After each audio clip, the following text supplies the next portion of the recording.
But it was pictures I saw. We back. Yeah. So now they get to see what I was talking about. Yeah, you know yeah. I mean? Yeah. Because this is the thing. Number one on my list is I had three. I have four, right? So, well, if I count the group, it's five. When they say my top five, it's different. My top five is different. So I do Coogee Rap, Nas, Redman, Biggie, M.O.P. That's mine. So that's my first time ever hearing your list. Yeah, that's my list. That's my list. It's always been. So yeah. The Nas when J. Cole did it was like, yeah. So, and then it was like, Pun came 6. Now, 6 man. He made me like Black Thought more when that became 7.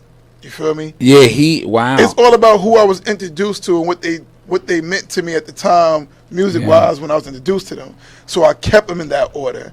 I didn't put like Nas above G-Rap because G-Rap was out before him. You get what I'm saying? Yeah. So it was like I kept it in that order. I don't put whoever came first or who I heard the impression they made. Right. You feel me? No, yeah. I get it. Because I was feeling the roots, but at the time it was like until Pun. I'm like, Pun is that was Pun's favorite rap. That was Pun's favorite rapper. For him to go out and say Black Thought was his favorite rapper made me go back and say, let me go back and listen, because I respect what Pun does, which made me say, oh shit, Black Thought is crazy. Yeah, I'm on base, niggas take care of niggas to break bread with us. Yeah. Yes. There's a joint. I think it was. He said, what he said? If I got beef with you, you the last one to know. The New York Giants. That line alone. Hold on. The New York Giants one. With Pun and M.O.P. Yeah. That was the name of it, right? Yep. New York Giants. Do you know how many people I know that was searching for that beat because they wanted to do that over? I know who did that. Somebody did that over? I know the guy that did it. Did the beat. Yeah. Yeah, but that was then. People was like, oh, they killed it. Oh, Pun and M.O.P. But we never got. The reason why that song never got to the point where, you know, it like was my girl joint on it. Yeah, but because he died. Yeah. You know, if you'd have seen Pun and M.O.P. perform that New York Giants, yes, that was the Jay-Z and Alicia Keys joint at that time for the hood like the but never got Cam and Jay-Z did the Welcome to New York, like M.O.P. and Pun. They did the New York Giants, in 99, came out 2000. Do you at times be by yourself and think like, damn, if he was here, what we would have did together? Oh man, I don't want to do that. But I know you have. It had to be. He's with me. Yeah. You know, we doing it. They always still with us here. Yeah. You know what I mean? Like I never said this on the radio before, but I had his ashes when I wrote Mira Mira. And I heard you shouldn't like smoke off of a candle, whatever, right? It was in a party one time. And I just like, you know, I was by myself and I was living at the, you know, I was living downtown at the time, and I was like, I'm gonna smoke off the candle and just talk and vibe to him. And then I wrote Mira Mira. Now you would think that the way the lyrics came out is like Mira Mira Ben Aki, you know me, I got money. Being broke is not funny. It's like it's not. You don't know the bars until you know that kid. People would think of it as like, oh, that was something. But now listening to all that poetry and listening to rap, it sounds different. It's like, but that's because Pun was getting to a place where he was going to be making music. Yeah. Like reggaeton didn't even hit yet. Nope. Ringtones didn't even hit yet. Smash. He loved anthems. Like he was. Cannabis one time called up and he was like, "Yo, because I used to be answering the phone, like, and I give it to him, you know, so I knew who was calling stuff.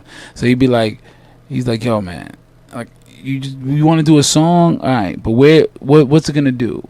Like, who's putting it out? Like, I don't just rap to rap, my nigga. Like I'm trying to feed my kids. Like we make records. Yeah. We make fucking hit records.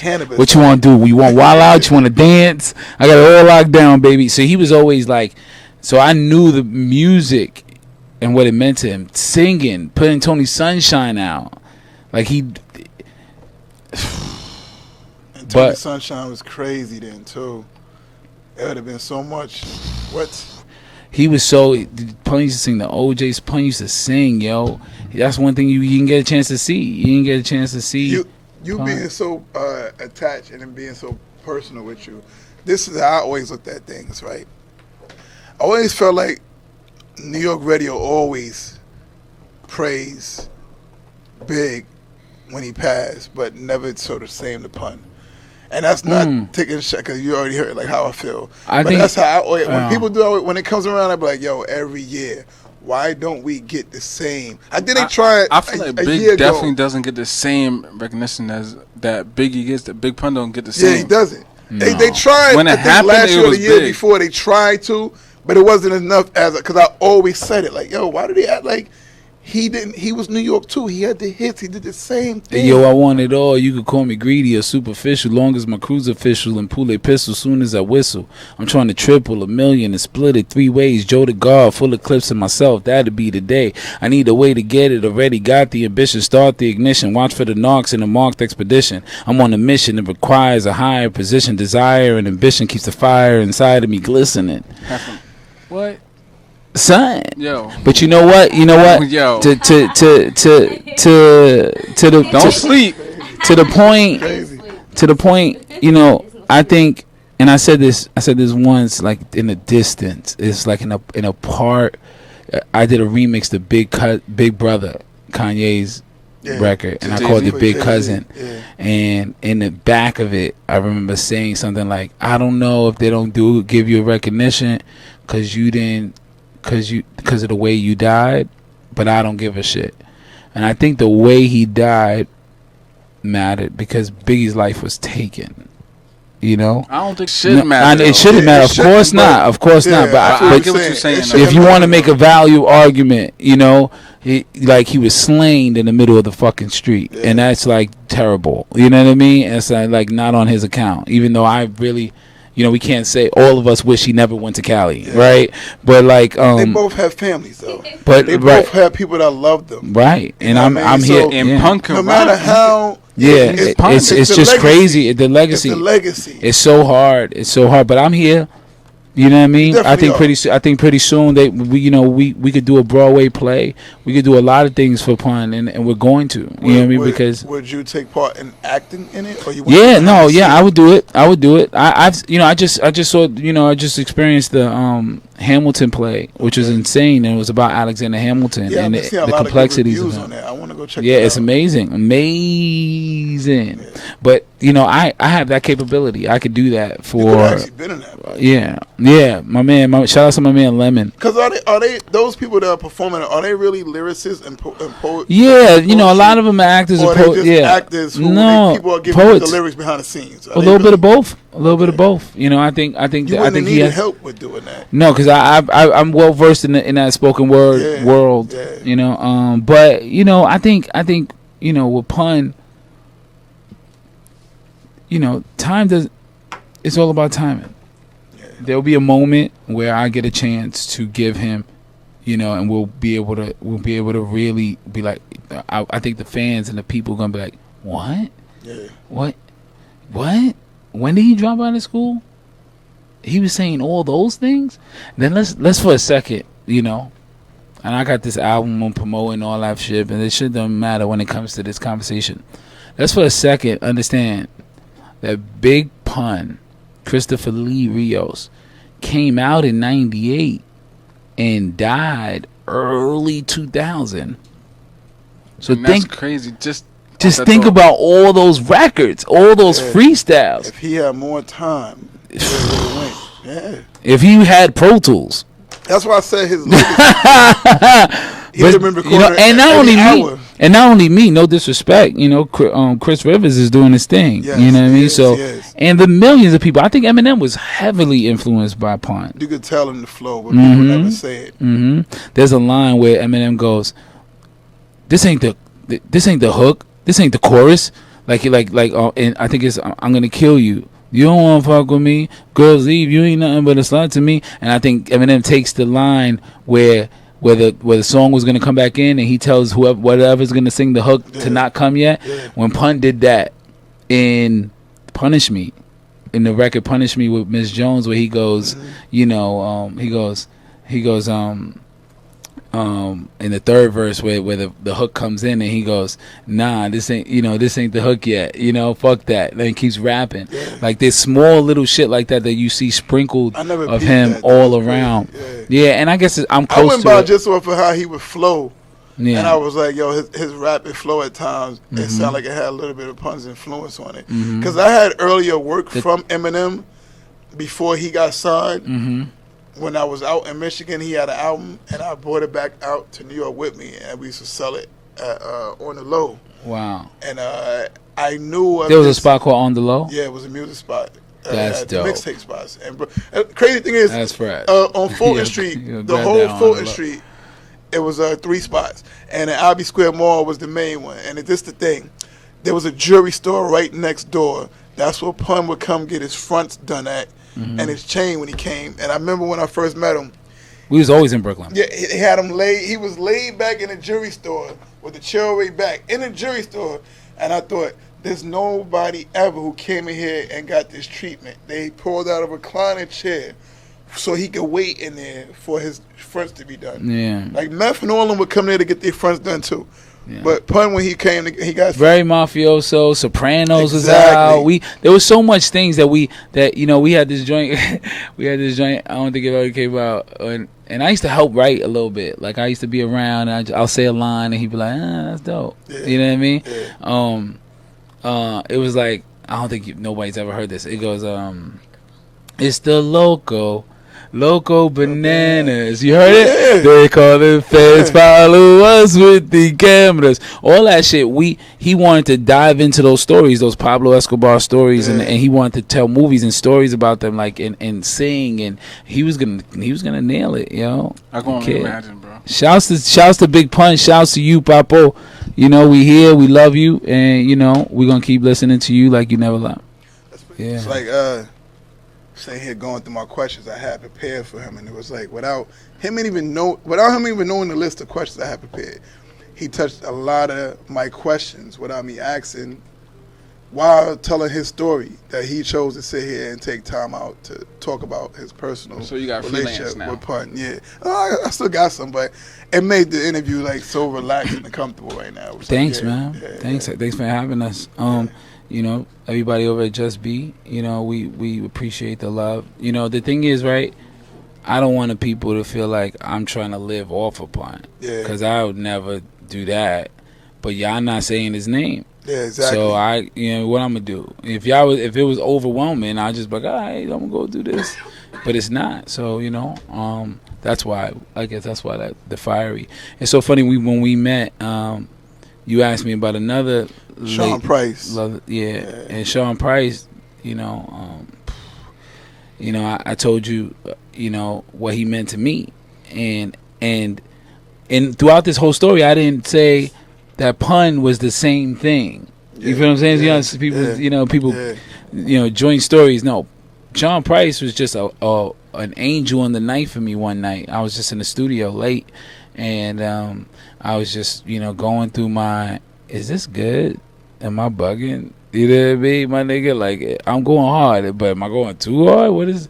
You feel it. You feel a good energy. You got this song. I had this song called "Love You More" that was hard. I loved it, and so I'm listening to it. People love it, but I'm over here singing on the hook, and that was before there was even any kind of Drake or anything. It was like 2008. Well, not before Drake, but like before he popped off. And so I was singing on it, and but it was witty, and it was some BX shit. And Sean was like, "Yo, no, nigga, you nice," and he was able to, like, he was telling me how not to stop and not really give a fuck. Like, he gave me the I don't give a fuck. Whatever you say, this shit is dope. Yeah. Even though Pun was doing that, he was working so much, and I didn't get to see him. I was just a young kid. There's very few people that I was able to be around that influenced me in different ways. And Sean Price was like an angel in the night for me, man. He just came, and from that point on, I've never, second guessed myself. You never I just like yourself. This shit is me. Exactly. You had for that whole Sean Price tribute I did, for everybody that I asked them 2 questions, you had 3 people who said that it was just you, which was Skyzoo, who shout out to Skyzoo, stopped Shout by out here to today, Skyzoo. and Torre. Y'all three all had that, yo, because of him, at one point, bow. You know what I mean? It was like his words meant that much to y'all as human beings, as artists, that it was like, yo, I take what he said, and this is what it is. You know what I mean? Like, it solidified things. That's a big statement. But you had Pun and Sean Price. Well, I just more people than that. But I had a lot of people, in my life. I also had T.I. in my life at a certain time. Sure. And I got to watch him make the King album. I tell a story I never told. We got time? Yeah, we got time. I tell a story I never told. Okay. So we're driving in something purple. You know what I mean? I don't know what the fuck it is. T.I. got a few cars. It's definitely buttons that you have. It's a Ferrari, right? Yeah. I think it's a Spider or something like that. And we driving from skate practice. We had skate practice. And then he was like, all right, you going to come with me in the studio? I was like, yeah, let's go. You know what I mean? But I never told him I rap. I told him he knew I do poetry because Def Poetry had came out and people saw it on HBO. Wait, what about the Spit movie? I mean. Wow, you went back. Yeah, I remember the Spit movie. That was a documentary. But so we get in the car, right? And my nigga, let me tell you something. We're driving fast. Like, there's no kind of fast. Like, this is like, we're doing 140, 144, I remember. And, I know that planes take off at 177. This is in my head, I say, 177, we're supposed to be able to fly for a little bit. You know what I mean? Yeah. So, we drive in 144. He slows down to a slow 110. And he sees the cops. And we fly by the cops. And he's flying. And I go, right, what the fuck is going to happen? And he's like, nigga, they know it's me. And then we drove. We got off of Howard Mill. We went to Grand Hustle Studios, and Manny Fresh was there. And I was like, yo, my nigga, like, don't do that again. You know what I mean? At the time, I kept saying, yo, I kept saying, because college dropout had dropped out, like 2 years before that? And I was like, sir, I don't want to be Kanye West. Like, I don't want, you know what I mean? Talking to a wire. I don't want to talk to the wire. So I was like, chill, man. And so he's like, man, you should have seen me before I had kids, right? So we go inside, and Manny Fresh is there. And Manny's killing the beat, and Manny's doing Manny like in the studio, like a magician. Like he has, everything in order, and it's just like, all right, now this, all right, now that. So I'm listening to the beat. The beat is incredible, and I'm watching Tip go through his motions as a writer, and the way he goes through his motions. And I just stand back. I was a fly on the wall, Yeah. I was like, yo, just soak that shit up. Don't try to get signed, my nigga. You know what I mean? It wasn't about that. And so I watched him, right? And then he said, police trying to pursue me is nothing but gas getting. Addicted to fast swimming. Guess I'm one of my dad's children. You think I'm bad now? It's just seemed before I had children. He just said that shit to you in the car. And you just lived it. Wow. And you then I heard I seen the world hear it. So I just saw how available that was. Yeah. You know what I mean? I saw how me saying Nas is better than you turned into a line, which turned into, I'm gonna get him when I'm on the same track as him. I'm going hard. I seen how, it's just almost like I affected culture in some kind of way. You know what I mean? Without even me knowing it. You know what I mean? Because that line is hard. It's just like, and it's like, word. He was a different person. He must have been a different person if he's this crazy now, driving down one ways and all that. But it was that was amazing to see, to be around that young man, become a millionaire and get a movie and get his album, and then and watching how his life changed, when he lost his friend, which was my friend as well, Falon Johnson. When I got a chance to be around Falon, rest in peace to him, before his demise, that day in Cincinnati, and just watch this king, turn from creative as fuck and on it to introspective and what am I going to do next and how I'm going to protect my family, and watching these kings, you know, being moved around this big chessboard. You know, I was able to experience a couple of, you know, those things in life.